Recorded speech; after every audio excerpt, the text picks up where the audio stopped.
you for agreeing to the interview, Mr. Gibson. Would you start by telling us when and where you were born? I was born right here in the Marion Hospital, Marion General, on the hill on North Main Street.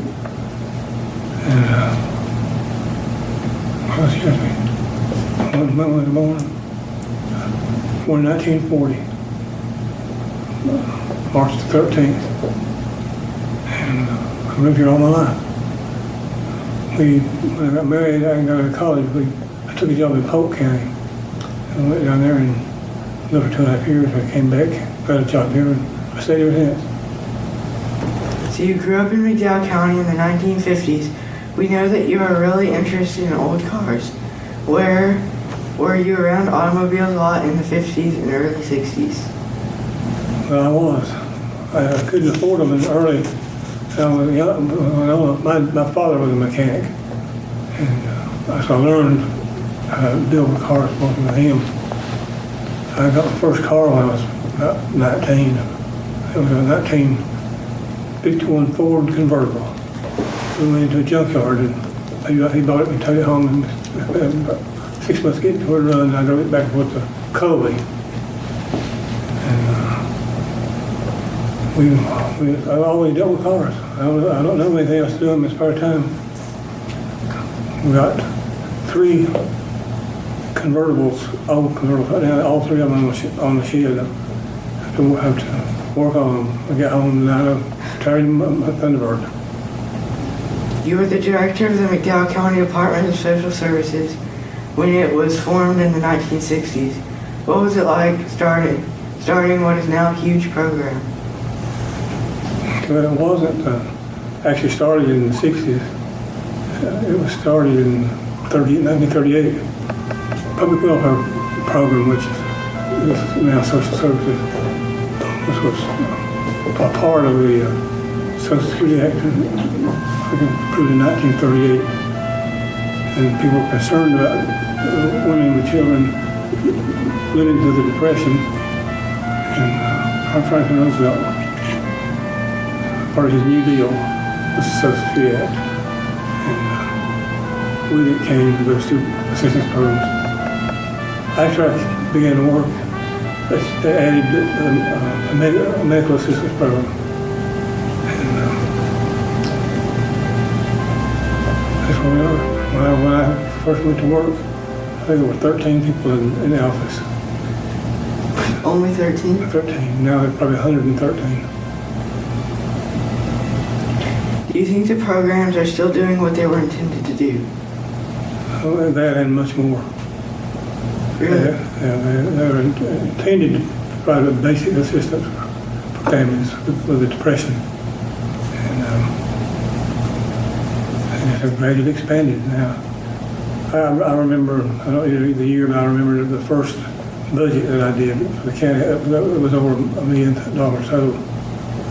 And now I have no idea what it is now, probably 30 million. Must have been the Medicaid program, medical insurance program part. Now elderly and disabled and children, parents with children. It's a shame. It does what it was intended to do, but it does a whole lot more, so it may not be essential, but it gets done. You also started the Senior Center, which is the agency sponsoring this project. What was that like? Well, it was really interesting. Nancy Clark, Mrs. Clark, the mayor's ex-mayor's wife, worked for me as an adult services supervisor. And she came to me one day and said, well, there's money for a nutrition program for the elderly. And she wanted to go for it. I didn't think we were ready. We were all young.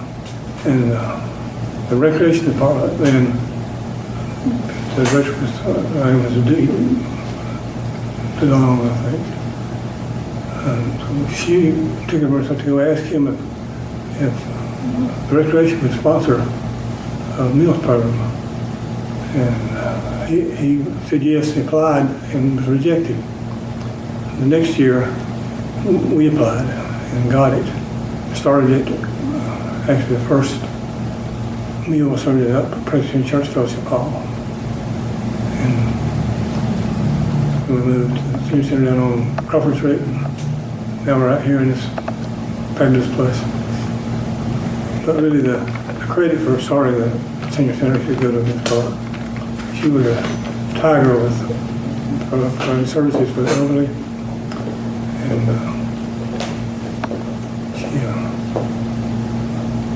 she just was she's still a tireless supporter for the elderly. She's retired and he's growing old together. Mr. Gibson, you've had a lot of experiences. You coach many youth sport teams, write poetry, and draw landscapes. Is this how you relax? Yes, drawing relaxes me. Working on cars, it relaxes me some, but it's really stronger.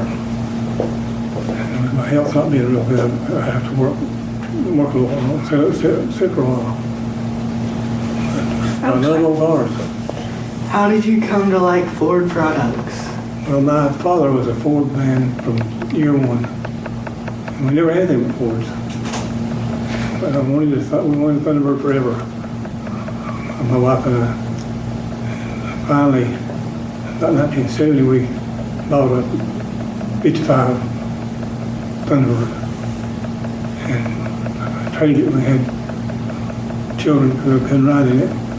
Traded it for a new Mustang. And I drove it a while. Eventually, wound up to where let the Thunderbird go. And I can't remember. One of them Parkinson's does for you, it makes you ability to recall things.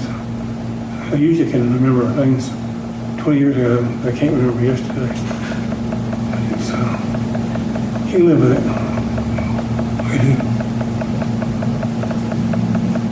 You asked a question earlier about youth sports, and we got involved with football at Marion High School years ago. My wife had two brothers that played football at Marion High School, and so we started going, and we went to every football game McDowell played from then till I had my problems, home and away. And my dad and a group of over men did the same thing. Talking about going to Canton to play football, going to Waynesville, and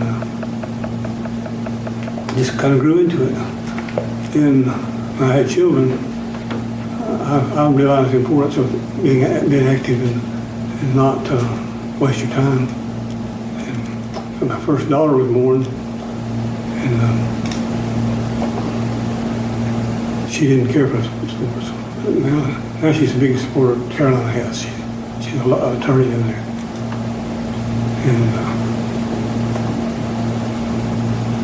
worked her way that the youth program started. And I wanted a way to get involved with them, so I went to the police union and set up the draft to start the league and took on the girls basketball team. Thank you so much for agreeing to this interview. The experiences you've had are very interesting.